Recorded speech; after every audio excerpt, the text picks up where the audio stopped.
So the student eventually finds there's no way at all to not desire. Even desiring not to desire is desiring. Even trying to accept oneself is a way of trying to escape from oneself, because one hopes psychotherapeutically that by accepting yourself you will get rid of your nasty symptoms. So you're not accepting them. You're not accepting them by the gimmick, by the pretense of trying to accept them. So this is the way in which the dialogue of Buddhism begins to work. And as it progresses step by step, let me try and show you a little bit more how it works, because I'm shortening it enormously in order to give you an outline of the whole thing. What is going on between the teacher and the student, the Buddha and his disciples, is not merely a dialogue. There is the verbal dialogue, yes, that goes on. But there also, it spread over a long period of time. And in the intervals, the students are practicing meditations. They are making efforts to control their minds and emotions, and practicing those things which are the Buddhist equivalents of yoga. So that in parallel to the intellectual discussion, there is going on a total devotion of one's whole being to a quest, morning, noon, and night. And so you see this works up a very considerable psychic alertness.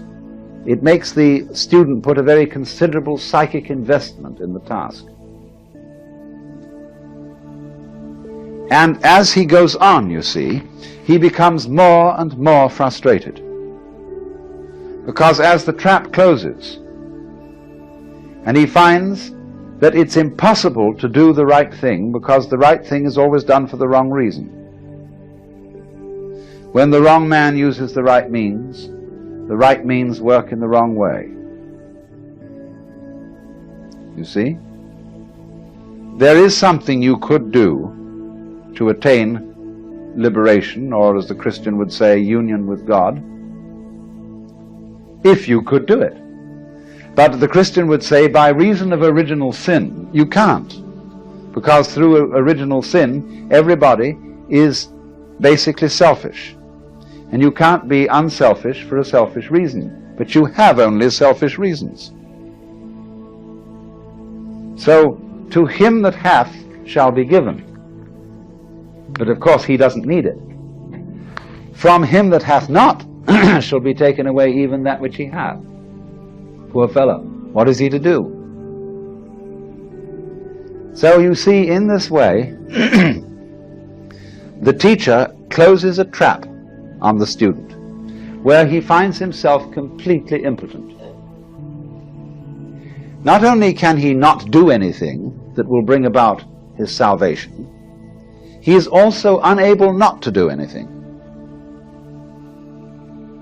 One might say, you must do nothing. You must be completely passive. But you can't do that, because the moment you try to be passive, you're doing something. So you get into the state which they call in Zen Buddhism a mosquito biting an iron bull. Or as we would say in our Western idiom, the state when the irresistible force meets the immovable object. Where something must be done, but simply cannot be done. And in this state of maximum frustration, there is an opportunity to understand the situation. To understand that the meaning of the state, I cannot do, I cannot not do.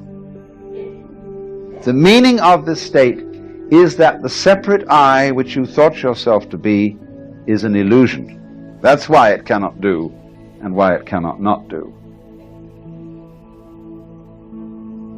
You see, what is our I, our ego? Sometime in the development of man, maybe 3,000, 4,000, 5,000 years ago, we developed self-consciousness in a peculiar way. We began to realize that by directed thought we could control our environment. And then it was, you see, that we had a sense of responsibility. Let's just assume, for the sake of argument, that there was a time when nobody deliberated. They did exactly what they felt like.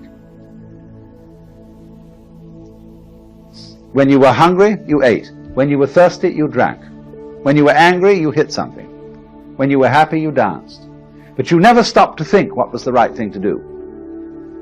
You just trusted your intuition, your instincts, your unconscious, or whatever it might be called. Well, that was great, because nobody worried. Nobody had any problems when it was like that. See, a baby is in the same situation today. Now, maybe you were unsuccessful. Maybe the thing you did spontaneously was absolutely the wrong thing, and the tiger ate you up. Well, that was all right, because it really doesn't matter if the tiger eats you up, so long as you weren't spending your previous time worrying about it. See, everybody dies, and if you die clunk like that, that's that. You don't spend all your life before you die worrying about death. You don't spend all your time before you get sick worrying about getting sick. And when you see you move on that level of unpremeditated, spontaneous behavior, that's the golden age. And the reason people look back with nostalgia to the golden age is because that was the time of irresponsibility. But when people began to see that they could provide for the future, and that they could look after things and take care and direct everything, immediately anxiety came into the world. See, that was the fall of man. Because then, the moment you start doing that, you begin to think, now, having thought this question through, and decided that such and such is the right thing to do, have I thought it over carefully enough? Now, that's a real bugaboo of a question. You know, you go out of the house and you wonder, did I turn off the gas stove? I think I did, but on the other hand, I'm not quite sure. Let's go back and see. So having gone about 5 blocks, you walk back. Yes, you did turn it off. So you go out again. You wonder again. Now, I wonder if I really looked, or whether I was so keen on finding out that I did turn it off that some sort of wishful thinking perverted my consciousness, and whether I hadn't better check that I really did look properly. You see? Well, this way you never get away. You're trapped. So this, you see, is the problem of all self-conscious beings. They feel responsibility, then they feel responsible for being responsible, and responsible for being responsible for being responsible, and there's no end to it. So then, in this obscure way, everybody wants to get back to the golden age.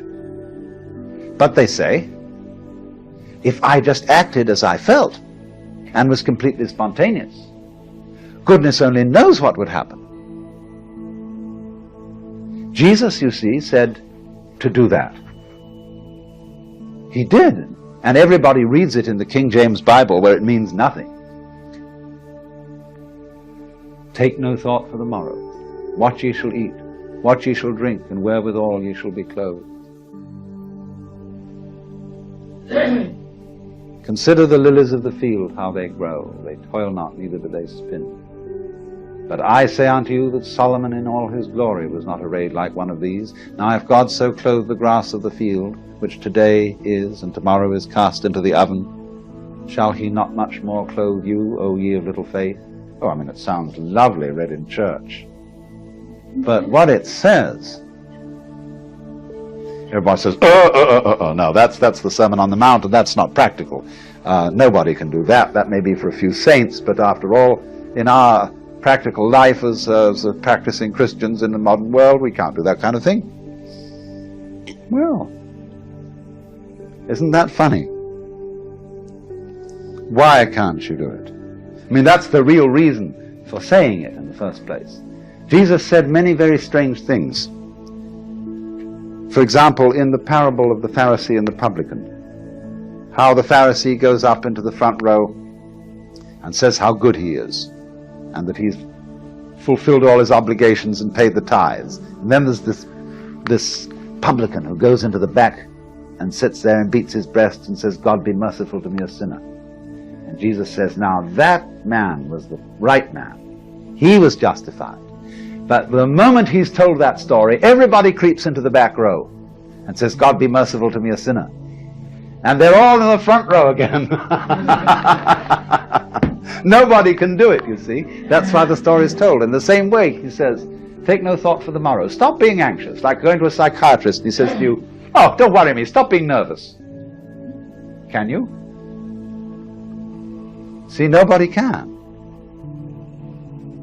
And also they find out, you see, that really in the end, nobody can be God. Nobody can make life any better by being responsible about it. Because whatever you gain in that direction, you lose at the same time. By being responsible, we've created civilization, medicine, care of the poor, everything. But what a headache the thing has become. As we solve all our problems, we make more problems. Every problem you solve gives you 10 new problems. I'm not saying don't do that, but don't think you're going to get anywhere by doing that. That's one way of arranging it. That's one kind of dance you can have, is to improve everything and have technology. But it doesn't really solve anything. And it's only in the moment, you see, when you fully understand that your situation as a human being is completely insoluble, that there is no answer, and that you give up looking for the answer, that's nirvana. And that's how Buddhism works.